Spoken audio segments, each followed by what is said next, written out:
Negative वहीं पे ground out करते हैं, पॉजिटिव फॉलो होती है इग्निशन स्विच में। अभी स्विच क्या है, किसी भी करंट को आगे बढ़ाने और खत्म करने का एक साधन है स्विच।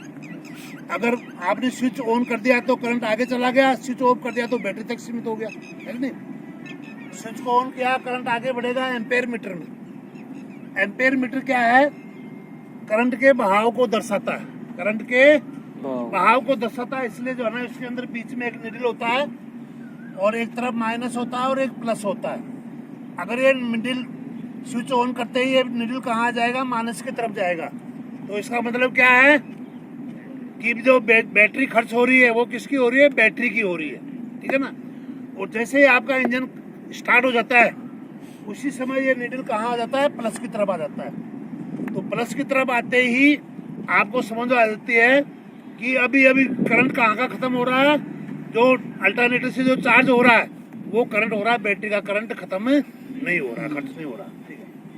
अभी ये प्राइमरी सर्किट यहाँ से आया, ये है कोयल बॉक्स, और कोयल बॉक्स से आता घूमता हुआ यहाँ पे जाकर के ये डिस्ट्रीब्यूटर में जाकर के अर्थ हो गया, डिस्ट्रीब्यूटर में जाकर के क्या हो गया, अर्थ हो गया। तो प्राइमरी सर्किट अपना पूरा हो गया। कहाँ से चला था, बैटरी से चला और डिस्ट्रीब्यूटर में जाकर के अर्थ हो गया। अभी इससे क्या हुआ, जो ये कोयल बॉक्स है इसको बोलते हैं step up transformer, step up transformer. अभी इसमें दो प्रकार की वायर है, प्राइमरी वाइंडिंग और सेकेंडरी वाइंडिंग। प्राइमरी वाइंडिंग पतली और लपेटों की संख्या ज्यादा है, पतली और लपेटों की संख्या ज्यादा है, ठीक है ना। आप लपेटों, तो ये करंट इधर से होता हुआ यहाँ पे जाकर के अर्थ हो गया। अभी ये जो सॉफ्ट आयरन कोर के ऊपर लपेटी है ना, उसमें क्या है, मैग्नेटिक फ्लैक्स निकलना शुरू हो जाते हैं। अभी इस मैग्नेटिक फ्लैक्सों को बढ़ाना है, क्या है, बढ़ाना है। तो इसी के वायर के ऊपर एक दूसरी वाइंडिंग, सेकेंडरी वाइंडिंग, वो लपेट कर उसका यहां तक है इसका। अभी पहले वाली वायर का जो प्राइमरी वाइंडिंग थी उसकी लपेटों की संख्या कितनी थी, 200, और जो ये सेकेंडरी वाइंडिंग है उसकी लपेटों की संख्या कितनी है, 2000। कितनी है, 2000। तो ये मैग्नेटिक फ्लैक्स ज्यादा और बढ़ेगा, लेकिन बढ़ेगा जब इसके अंदर एक सीबी पॉइंट है। क्या है, सीबी पॉइंट, कॉन्टैक्ट ब्रेकर।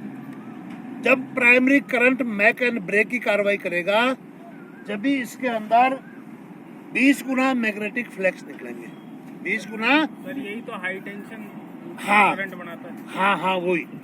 अभी यहाँ से जो है ना, ये करंट तो था एलटी करंट, ये कौन सा हो गया, एसटी, और ये इसके डिस्ट्रीब्यूटर के ये सेंटर में जो है ना सॉकेट में आ गया।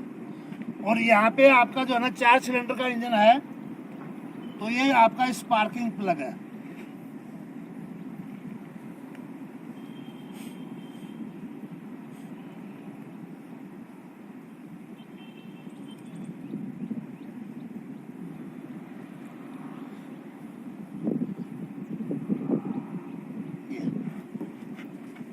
तो ये एसटी करंट यहाँ पे आ गया, इसमें सेंट्रल इलेक्ट्रो राड से ये इधर जाएगा बीच में, लेकिन इधर क्या है, थोड़ा सा गैप है इनमें, साइड में क्या है, थोड़ा सा गैप रहता है ऐसे। अगर वो गैप आपस में नहीं होगा तो भी चिंगारी नहीं निकलेगी, और गैप अगर ज्यादा है तो भी नहीं निकलेगी। गैप कितना होना चाहिए, 0.5 mm। तो ये अभी करंट क्या करेगा,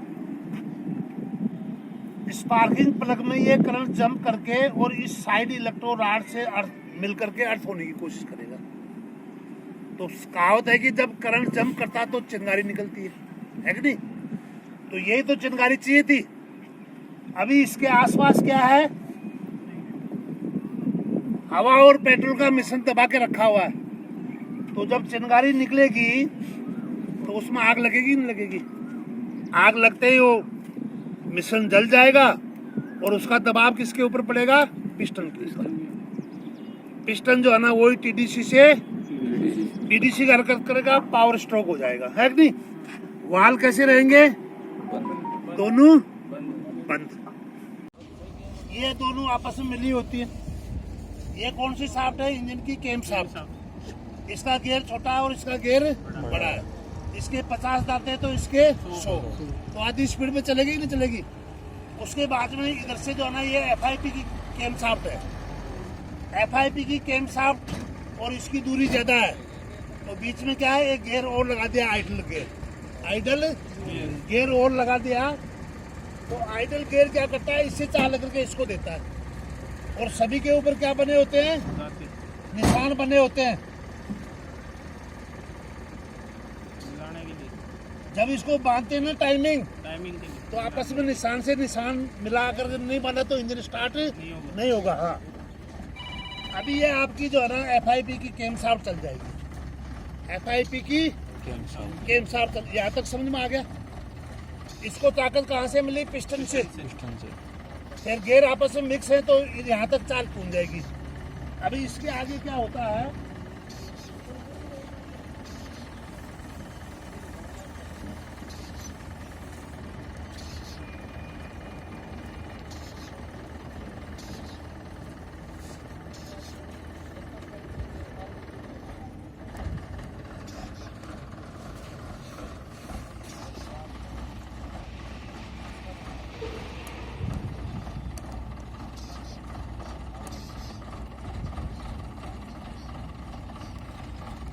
ये इस प्रकार का गोल गियर होता है किसका?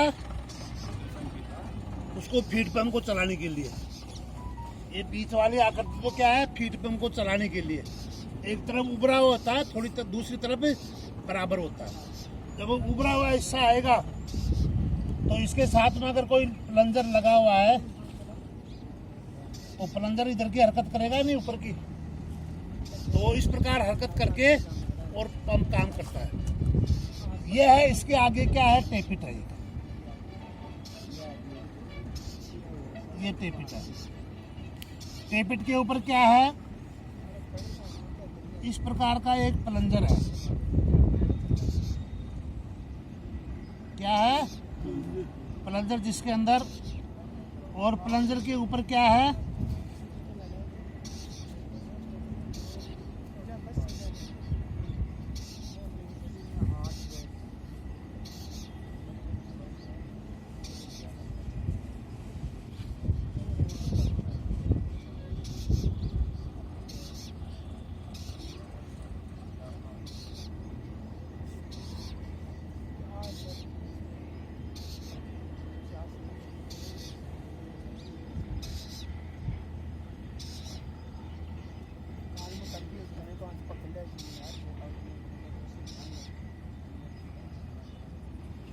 अभी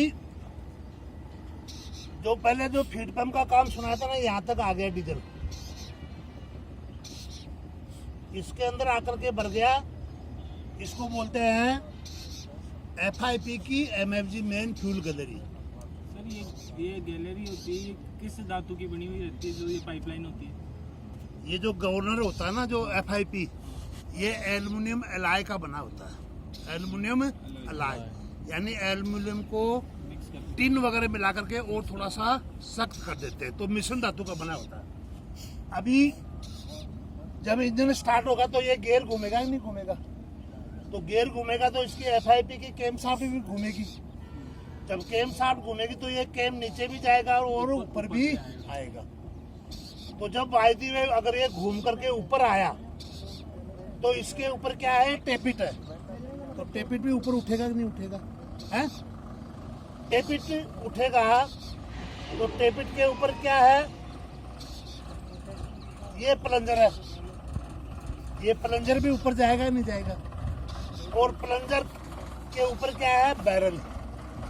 एक स्टील की ट्यूब है जिसके अंदर अगर प्लंजर अंदर चला गया ना तो साइड से डीजल लीक नहीं करता। इतना एक बाल से भी इतना भी स्पेस नहीं रहता खाली।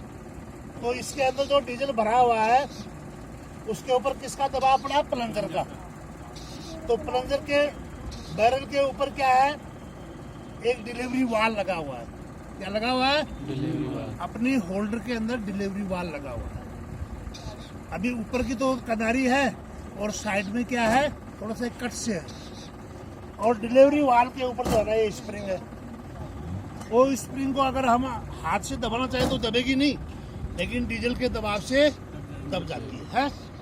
अभी जैसे इसका दबाव इसके ऊपर पड़ा, इस डिलीवरी वाल के ऊपर पड़ा, तो ये स्प्रिंग सिकुड़ गई और इस बैरल के अंदर भरा हुआ डीजल यहाँ से निकल करके और यहाँ चला गया। ये एसटी हाई प्रेशर पाइपलाइन।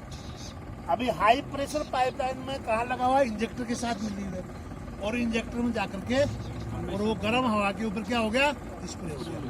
और जैसे ये नीचे आ गया तो जो ये स्प्रिंग है ना, ये पहले तनाव क्लोज हुई थी, अभी अपना तनाव पूरा करेगी, वापस जैसे की तैसे ला देगी। इस प्रकार की कार्रवाई इन चारों में चलती रहती है, क्योंकि 4 सिलेंडर की गाड़ी है तो कितनी यूनिट होंगी, 4।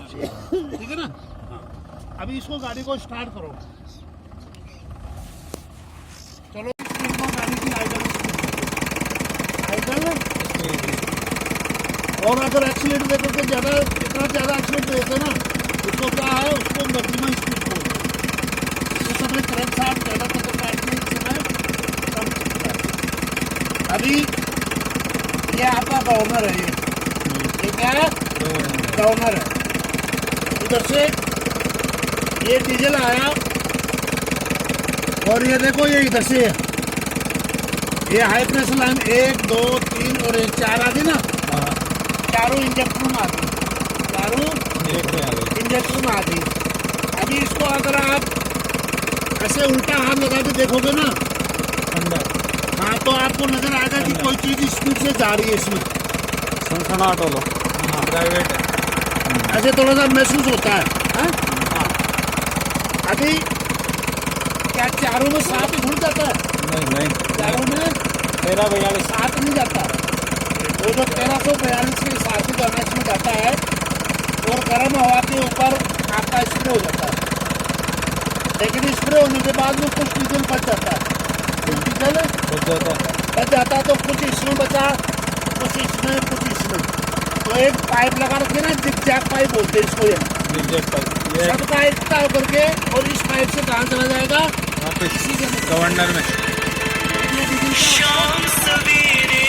पहले पुराने मॉडल में टंकी में जाता था, लेकिन आजकल नए मॉडल में टंकी में जाता, सिर्फ इसी में जाता है। गवर्नर क्या है, डीजल साफ है।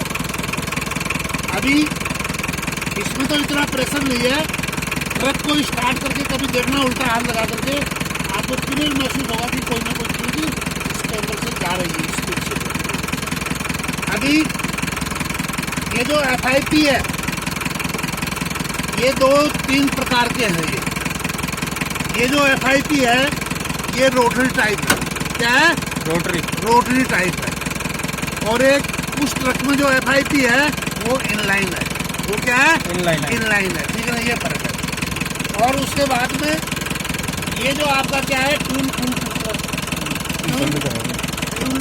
प्राइमरी सेकेंडरी, एक प्री फिल्टर, दूसरा माइक्रो फिल्टर। प्री में किसका होता है? कागज और कपड़े का। दूसरे में किसका होता है? कागज का। ठीक है ना। और ये है hand primer pump, hand primer pump. ठीक है ना।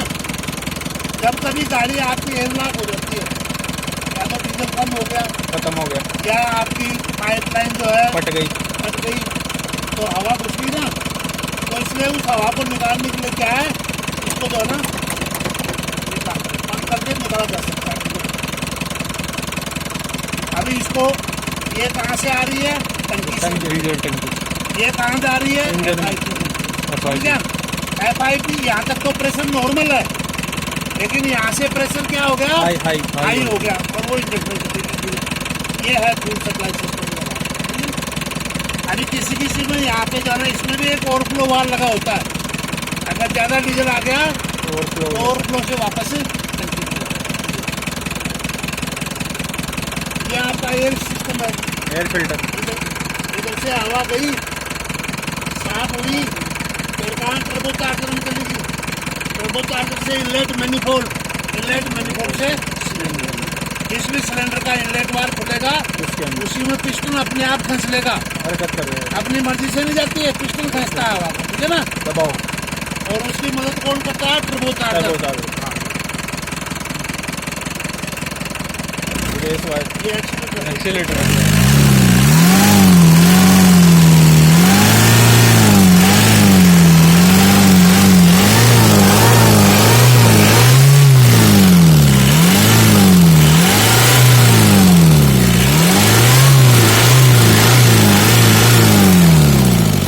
ये आपका जो गेयर बताए थे ना, हाँ इस कवर को खोलेंगे तो ये ये दिखाई कितने देंगे। गेयर मिलेंगे? चार ये जो मिलेगा आपको क्रेन शाफ्ट का मिलेगा, इसके ठीक साथ में मिलेगा ये, इधर मिलेगा क्रेन शाफ्ट का, और उसके बाद में FIP किधर है? इधर है। तो बीच में एक आइडल गेयर और उसके बाद में FIP गेयर मिलेगा। ये चारों के चारों गेयर इसको जो खोलने से मिल जाएगा, ठीक है। खोल लो नहीं अभी किसने खोलना? सेल्फ स्टार्टर मोटर यही है ना? सेल्फ स्टार्टर बोल रहा। ये रहा तो इसके अंदर पिनियन गेयर से ही स्टार्ट होता है। हाँ? पिनियन गेयर होता है। हाँ, पिनियन गेयर होता है, जो फ्लाई व्हील के ऊपर गेयर बना होता है ना, उसमें जाकर के फंस जाता है, ठीक है ना। तो वो टेम्परेचर का है क्या? इंजन टेम्परेचर, हाँ? वो जो ये पॉइंट है, हाँ। ये इंजन टेम्परेचर बताता है क्या? ये ऑयल प्रेशर ऑयल प्रेशर बताता है। ऑयल प्रेशर का है। गेज है ऑयल प्रेशर अब ये ऑयल प्रेशर वाला कैसे होता है? बंद करो अभी। दे दिया फ्लाई व्हील को। अभी कौन सा स्ट्रोक बच गया? एग्जॉस्ट में कौन सा वाल्व खुला है? आउटलेट। पिस्टन कौन सी हरकत करेगा? PDC से TDC हरकत का। सिलेंडर बोर में अभी क्या भरा हुआ है? धुआं। तो धुआं के ऊपर दबाव पड़ेगा या नहीं पड़ेगा? धुआं एग्जॉस्ट वाल्व से होती हुई एग्जॉस्ट मैनिफोल्ड साइलेंस से होती हुई बाहर निकल जाएगी। यही क्रम बारी बारी चलता है। कौन से क्रम से? अगर 4 सिलेंडर है,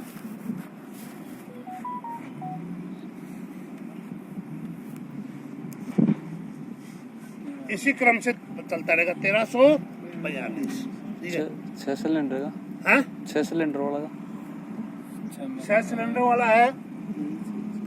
15, 36, 24, ये 6 सिलेंडर का है।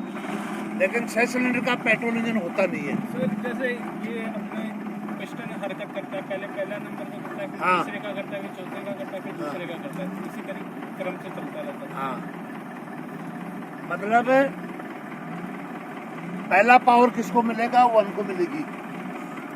फिर मिलेगा 3 को। अभी 1 और 3 में 2 बाकी रह गया कि नहीं? उसको नहीं मिलेगी, लेकिन 3 को मिलेगी। फिर मिलेगी 4 को, और फिर मिलेगी 2 को। ऐसा क्यों है? इसे क्या करने से क्या है? इंजन का वाइब्रेशन कम रहता है। नहीं तो एक ही तरफ पावर मिलेगी तो इंजन क्या है? हरकत ज्यादा करेगा, तो उसका माउंटिंग वगैरह टूटता है। इसलिए इंजन पावर तो पैदा करे, लेकिन उसका बैलेंस भी बना दे, ठीक है ना। तो ये इसको कहते हैं इग्निशन सिस्टम। क्या है?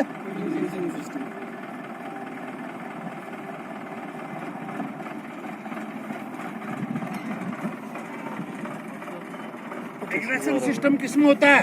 पेट्रोल टंकी, पेट्रोल इंजन में होता है ना। अभी हमको आपको बताते हैं। ये काउंट किधर से किया जाता है? हैं? उधर से। ये 1 3 4 2 उधर से काउंट किया जाता है, इधर से? ये जो फ्लाई व्हील होता है ना, उसकी तरफ से पीछे से होगा। पीछे से उसका होता है 1। अभी हम दूसरा एयर इनटेक सिस्टम हो गया। अभी फ्यूल सप्लाई सिस्टम लेते हैं, पेट्रोल इंजन का लेते हैं। तो पेट्रोल टंकी के अंदर क्या भरा होता है? पेट्रोल कहाँ से लेते हैं पेट्रोल? पंप पंप से। तो पंप से लेते हैं, नहीं तो हम किसी ड्रम से भर के लेके आते हैं। तो ड्रम से तो पेट्रोल खुला तो देते नहीं इतना ज्यादा। तो पेट्रोल टैंक से ना, पेट्रोल पंप से हमने दिलवाया, टंकी भर लिया।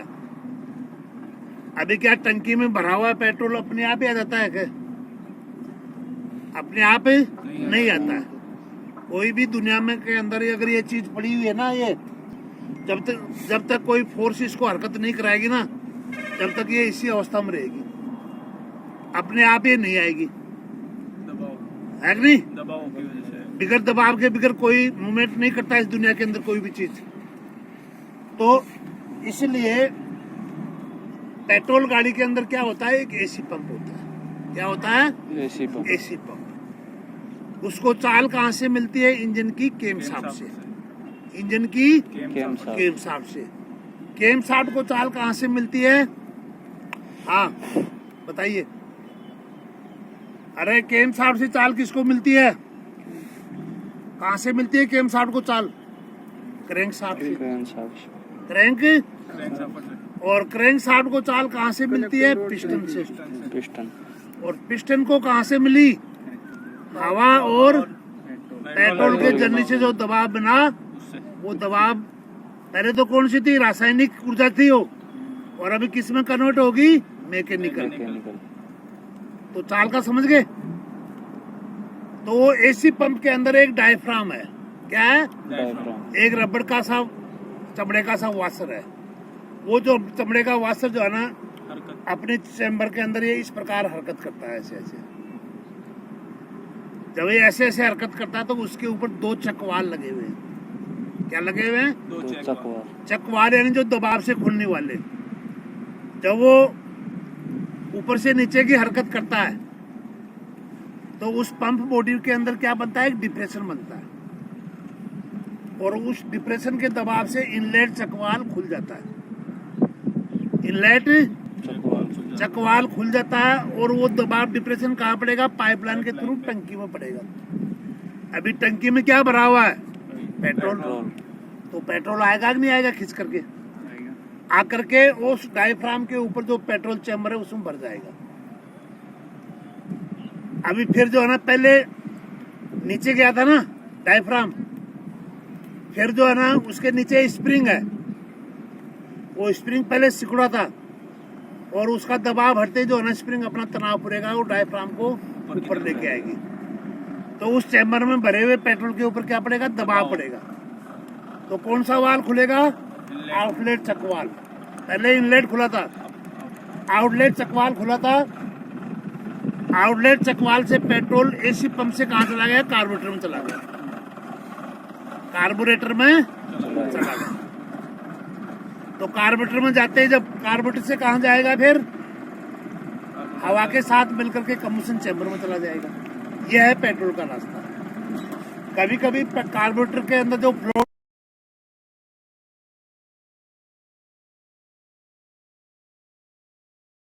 और क्रैंकशाफ्ट किसको दे दिया?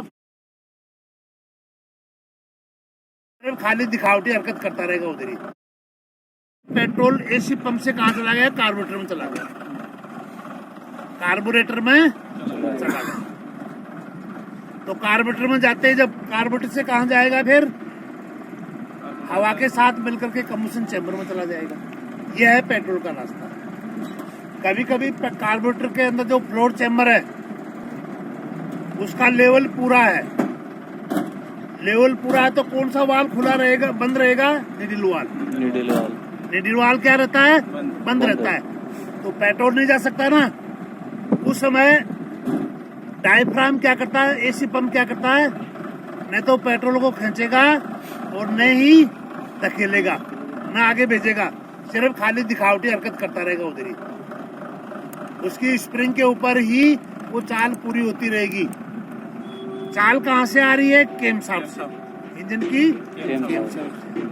क्योंकि केम शाफ्ट के अंदर इस प्रकार का एक एसेंट्रिक केम है, तो जब वो उभरा हुआ ऐसा ही के आते तो ये आगे की तरफ हरकत कर जाता है। फिर जब वो निकल जाता है तो फिर भी स्प्रिंग वापस इसको ले आती है, फिर वो घूम करके वो आता है, फिर इसको दबा देता है। ठीक है, बांसुरी टाइप से। हाँ वो ठीक है। और लेकिन डीजल गाड़ी में दो पंप होते हैं। डीजल गाड़ी में क्या होते हैं? दो पंप होते हैं। सर वाटर सेपरेटर इसमें नहीं होता पेट्रोल में? पेट्रोल में वाटर सेपरेटर नहीं होता है। पेट्रोल में क्या है? कार्बोरेटर के अंदर जहां से पेट्रोल इन करता है वहां पे एक इस प्रकार की जो अंगूठी टाइप होता है ना, एक बारीक सा जो है एक फिल्टर लगा होता है, जैसे आंगली में परा देते हैं ना, इस प्रकार का। तो उसकी जाली इतनी बारीक होती है कि उसमें से पेट्रोल तो निकल जाता है, लेकिन पानी आगे नहीं निकलता, इसलिए नहीं होता उसमें। ठीक है। हाँ, तो डीजल गाड़ी के अंदर 2 पंप होते हैं, एक फीड पंप और एक एफआई। फीड पंप का काम है टंकी से डीजल को खींच करके कहां तक, एफआईपी तक पहुंचाना, और एफआईपी का काम है डीजल को हाई दबाव से कम्बशन चैम्बर में दबी हुई गर्म हवा के ऊपर स्प्रे करना। अभी इंजेक्टर का इतना प्रेशर होता है, अगर अच्छा इंजेक्टर है, उसके आगे अंगुली कर दिया आपने तो आपके अंगुली में छेद कर जाएगा डीजल। इतना कंप्रेसर होता है डीजल का कि आपकी अंगुली के चीर करके निकल जाएगा डीजल। सर ये एफआईवी पंप से हर सिलेंडर में अलग अलग नोजल से? हाँ, अलग अलग है, वही केम शाफ्ट होती है। टाइमिंग एफआईपी भी क्या होती है, केम शाफ्ट होती है, इस प्रकार की अलग केम अलग शाफ्ट आती है होती और है। इसमें वायरिंग भी पीतल की।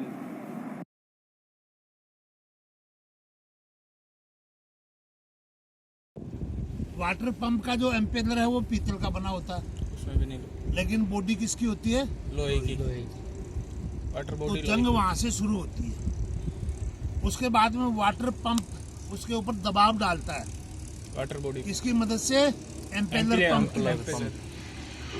तो दबाव से वो पानी कहाँ चला जाता है, सिलेंडर ब्लॉक के अंदर एक खाली स्थान होता है, वाटर जैकेट जिसको बोलते हैं सिलेंडर ब्लॉक वाटर जैकेट, और उसके अंदर क्या फिट होते हैं, सिलेंडर लाइनर। जो सिलेंडर लाइनर होते हैं ना, जिसमें पिस्टन अपने 4 स्ट्रोक पूरा करता है, वो उस ब्लॉक में के अंदर फिट होते हैं, और दोनों के बीच में क्या है, गैप रहता है। अभी उस गैप में क्या भरा रहता है, पानी। तो ब्लॉक में भी जंग लगेगी और सिलेंडर के बाहर वाले हिस्से में भी जंग लगेगी। सर पानी और एक वो मिक्सिंग वो भी डालते हैं ना, क्या हाँ, बोलते वो हैं भी उसको? बता। कूलेंट इनकी मात्रा, अभी ये जंग कम से कम लगे, इसलिए कूलेंट। इसलिए उसमें क्या है, एंटी फ्रीज मिक्सचर आता है, कूलेंट, यानी ग्लिसरीन एक तरल पदार्थ आता है, तो उसकी पानी की मात्रा 60% और उसकी 40%। ये मात्रा मिलाने से जंग कम से कम लगती है। जंग क्या लगती है, कम लगती है। ठीक है, तो वो मिला देते हैं, उसको करते हैं एंटी फ्रीज मिक्सचर। अभी उसके बाद में सिलेंडर के चारों तरफ वो भरा रहता है, और सिलेंडर की गर्मी को अपने ऊपर लेता है पानी, ठंडा कर देता है। अभी सिलेंडर में कोई बता सकता है कैसे गर्मी पैदा होती है? गर्मी सर ये पावर स्टॉक की वजह से, पावर स्टॉक हो गया जो क्योंकि उसके अंदर हर सिलेंडर के अंदर पिस्टन अपनी गति ऊपर नीचे हरकत करके 4 स्ट्रोक पूरे करता है, तो गर्मी तो जरूरी है ना, होगी पैदा होगी। घर्षण। अभी अगर उस गर्मी को नहीं कंट्रोल किया जाए तो सिलेंडर तो गोल होता है, अगर उसकी थोड़ी सी शेप चेंज होगी तो क्या इंजन सीज नहीं होगा, पिस्टन रुक जाएगा, पिस्टन रुक जाएगा ना हरकत करने। इसलिए जो है ना, उसको पानी के द्वारा कंट्रोल करते हैं। अभी वो पानी गर्म होकर के फिर कहाँ जाता है, हेड। अभी हेड में पावर स्ट्रोक में जहाँ पे दहन कक्ष होता है, उसके ऊपर की तरफ चलता है, उसके ऊपर भी पानी भराता है, छतरी की जैसी अम्ब्रेला की एक आकृति बनी होती है, खालिस्तान, उसमें पानी भर जाता है। तो सिलेंडर कम्बशन चैम्बर की गर्मी को कंट्रोल वो पानी कर लेता है, और वो उसके आगे क्या लगा हुआ, थर्मोस्टेट वाल्व। अभी अगर वो पानी का टेम्परेचर 85 डिग्री से ज्यादा है तो उस पानी को बाहर निकाल देता है, क्योंकि खुल जाता है वो टेम्परेचर ज्यादा होने की वजह से। ज्यादा होने से। अगर कम है तो वो नहीं खुलता। सर थर्मोस्टेट में भी एक ऐसी वो पतली सी आती है, कुछ बोलते हैं उसको, उसका नाम थर्मोस्टेट में बताता हूँ, एक पीतल की ट्यूब होती है, सुनो, ऐसी गोल सी ट्यूब होती है, और इसके ऊपर होती है स्प्रिंग। अभी उस ट्यूब के अंदर क्या भरा होता है, वैक्स। हाँ, वैक्स। अभी मोम एक ऐसी चीज है जो गर्मी से पिघलेगा। अभी जब वो पानी 85 डिग्री टेम्परेचर पे आता है तो उस पीतल की ट्यूब में भरा हुआ मोम क्या है, पिघल जाता है। जब तो उस पीतल वाली ट्यूब की साइज में चेंज होता है, तो उसके ऊपर क्या होती है स्प्रिंग, तो स्प्रिंग उस साइज की चेंजिंग के कारण फैलती भी है और सिकुड़ती भी है, तो जब सिकुड़ गई तो तो फिर पानी को आगे बाहर निकलने का सप्लाई रास्ता। मिल जाता है। तो एक दो ब्लाउज टाइप होता है ऐसे दबने वाला, एक वो दो तीन टाइप के होते हैं ये, तो निकल गया।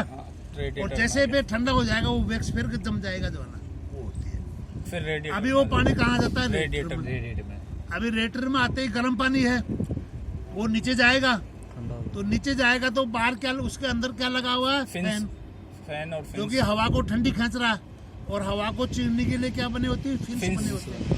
तो हवा अंदर इंजन की तरफ जाएगी, ठंडी बाहर करेगी, से पानी को ठंडा तो करेगी। जो गर्म पानी जब ठंडी हवा से टकराएगा ठंडा तो हो लोअर जाएगा। टैंक में जाते जाते वो भी क्या हो जाएगा? ठंडा हो जाएगा। तो ये सर्कुलेशन चलता रहता है जब तक आपका इंजन स्टार्ट है। सर वो कल आपने बेसिक बताया था ना, अंदर अंदर वो